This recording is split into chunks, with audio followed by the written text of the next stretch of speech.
Assalamualaikum warahmatullahi wabarakatuh. Sampurasun dulur telembur barayati kota. Tepang di channel Api Handy Official. Iya, dina danget ayeuna urang medar perkawis novel. Pala wargi sadayana aya nu nyebat novel, aya oge nu nyebat novel. Eta mah gumantung teori sewang-sewangan nya. Nah, novel teh karya rekaan atau fiksi dina wangun prosa, umumna panjang, teu pono kawas carpon. Kusabab panjang galur caritana atawa plotna ngaran cabang atanapi loba kitu tah. Ku kituna bisa midangkeun rupa-rupa palaku atuh eusina ngindung kana kajadian sapopoe. Upama dipedar ciri-ciri novel nu kahiji wanguna prosa atanapi fiksi panjang, jauh lebih panjang batan carpon. Tah keur ngagampangkeun mah upama dicetak biasana cukup keur sabukueun, lajeng upama dibaca nepi ka tamat biasana moal cukup setengah jam. Eta nu kahiji. Nu kadua, kusabab panjang tokohna loba sarta kajadian nu dicaritakeunana bisa rupa-rupa atanapi ngaran cabang. Eta nu kadua. Lajeng nu katilu, jejer jeung eusina nyaritakeun kahirupan sapopoe. Eta ciri-ciri novel barudak. Tah, aya hiji kaistimewaannya dina novel Sunda nyaeta novel nu judulna Baruang Kanu Ngarora gitu. Upama ditilik tina waktuna mangrupa novel munggaran nu aya di Indonesia atanapi cikal bakal novel di Indonesia kitu tah. Nah, anapun ringkesan carita novel Baruang Kanu Ngarora nya nu kahiji palakunanya aya Ujang Kusen, nu kaduana aya Nyi Rapiah, lajeng aya Aom Usman, lajeng aya Nyi Dampi, aya Haji Abdul Rauf jeung istrina nyaeta sepuhna Nyi Rapiah, aya Haji Samsudin jeung istrina sepuhna Ujang Kusen, aya Si Abdullah nya jelema kepercayaan Aom Usman, aya oge Agan Sariningsih nyaeta pamajikan Aom Usman anu ngora. Gitu tah. Novel Baruang Kanu Ngarora karangan Daeng Kanduruan Ardiwinata atanapi biasana disingkat janten Deka Ardiwinata. Sastrawan moyan sameme perang, lahir di Bandung tahun 1880 genep. Nampi gelar kanduruan ti pamarentahan Walanda tahun 1812. Tah, minangka penghargaan kana jasa-jasana ka nagara. Ramana urang Bugis nyaeta Baso Daeng Pasau alias Daeng Sulaiman. Gitu tah. Keistimewaan novel Baruang Kanu Ngarora upama ditilik tina waktu medal. Nah, mangrupa cikal bakal novel di Indonesia. Gitu tah.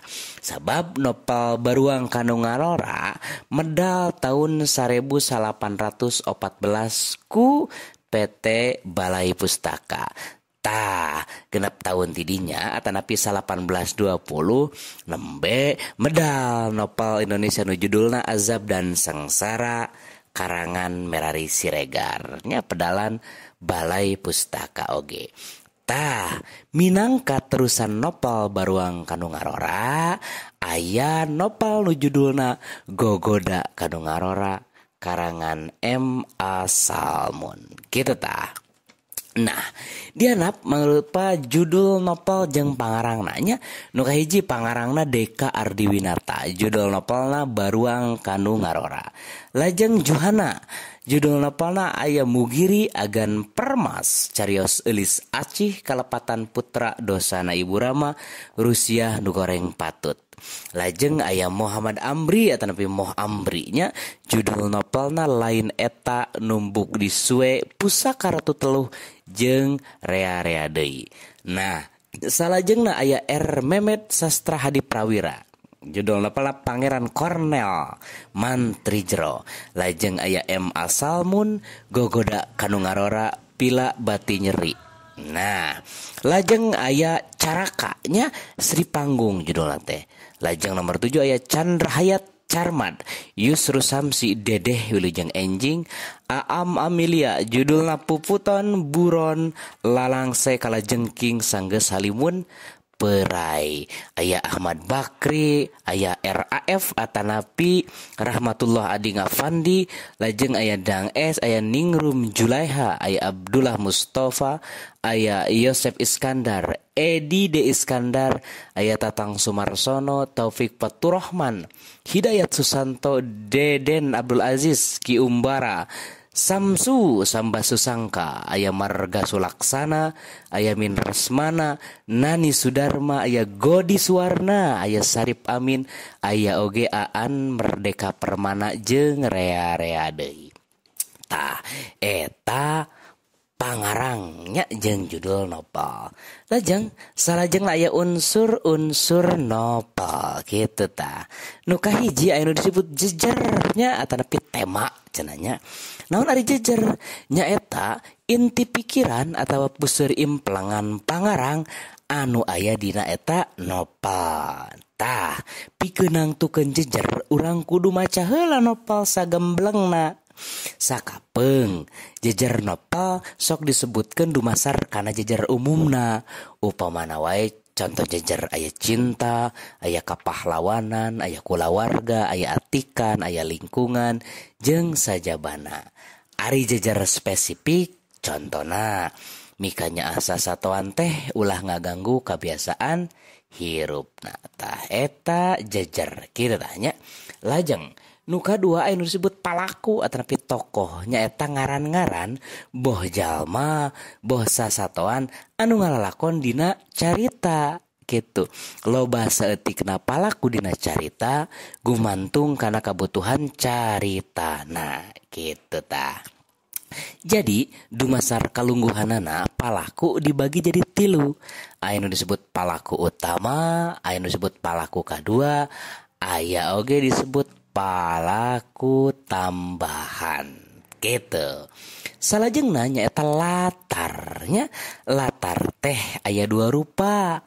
Aya nu disebut latar tempat jeung latar waktu gitu. Naon ari latar tempat? Ari latar tempat mah nuduhkeun di mana kajadianana. Ari latar waktu nuduhkeun iraha kajadianana kitu tah. Lajeng nu nomor kaopat aya nu disebut galur atanapi plot. Naon ari galur atanapi plot teh? Nyaeta runtuyan kajadian anu ngawangun hiji carita. Cara midangkeunana diluyukeun jeung tujuan nu hayang dihontal ku pangarangna. Ari galur umumna diwangun ku nu kahiji biasana aya bubuka nya. Lajeng dilajengkeun ku mimiti muncul masalah gitu kan nya. Lajeng muncer masalah teh gitu. Lajeng salajeng aya tahap ngarengsekeun masalah nu pamungkas biasana pungkasan carita kitu nya.